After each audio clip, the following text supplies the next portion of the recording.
Monday comes around, and you already know how it ends.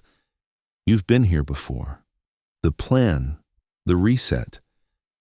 And by Wednesday, it's already falling apart. And if part of you is tired of starting over, this is for you. For a long time, I ran on the same cycle. Every Sunday night, new plan.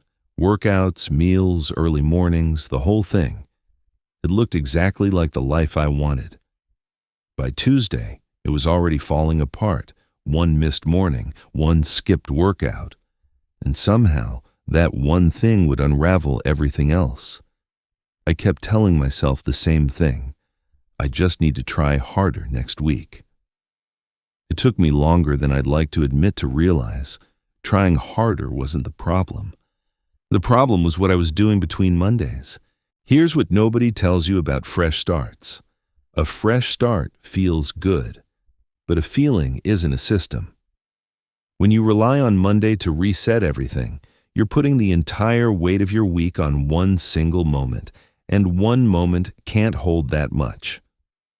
The reason the cycle keeps repeating isn't that you're not motivated enough. It's that you're designing your life around restart points instead of around small, steady things that just keep going. The people who seem to have it together, they're not more disciplined than you. They stopped treating their lives like something that needs to be fixed every 7 days. They built something small, and they let it run quietly. So here's the shift that actually changed things for me. Instead of building a big, beautiful Monday plan, I started asking myself one question.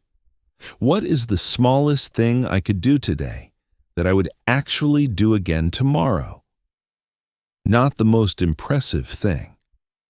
Not the thing that looks best on a checklist. Just the smallest thing I could genuinely repeat. For me, it was making my bed before I looked at my phone. That's it. One thing. And what I noticed, slowly, quietly, was that when I did that one thing, the rest of the day shifted. Not dramatically, but enough. And here's the part that surprised me the most. It wasn't really about the bed at all.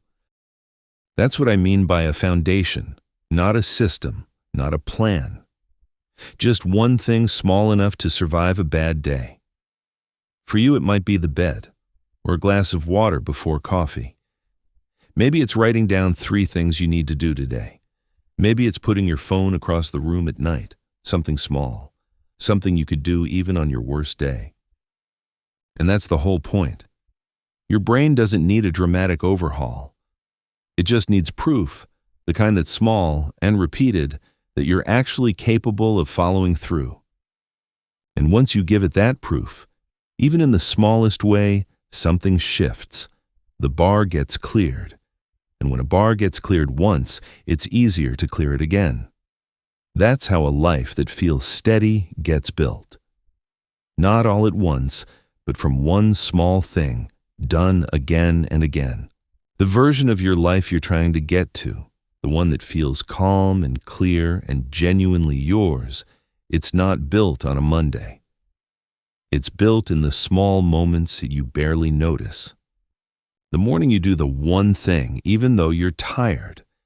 The evening you choose something quiet instead of something loud. The day you don't start over, because there's nothing to start over from. Those moments are easy to overlook, but they're the ones that build everything. If any part of this felt familiar, the cycle, the Sunday plans, the Wednesday collapse, I want you to know that's not a character flaw. That's just a missing foundation, and a foundation is something you can build. So this week, not next Monday, this week, pick one thing small enough that skipping it would actually feel strange. And just do it. Every day. Not because it'll fix everything at once, but because it'll give you something real to build on. And that's how you stop starting over. If this video gave you something to think about, hit like. It genuinely helps this channel reach more people who need it. Subscribe if you want more of this kind of content, and drop a comment. What's the one small thing you're going to start with? I really do want to know. Thanks for watching, and I'll see you in the next video.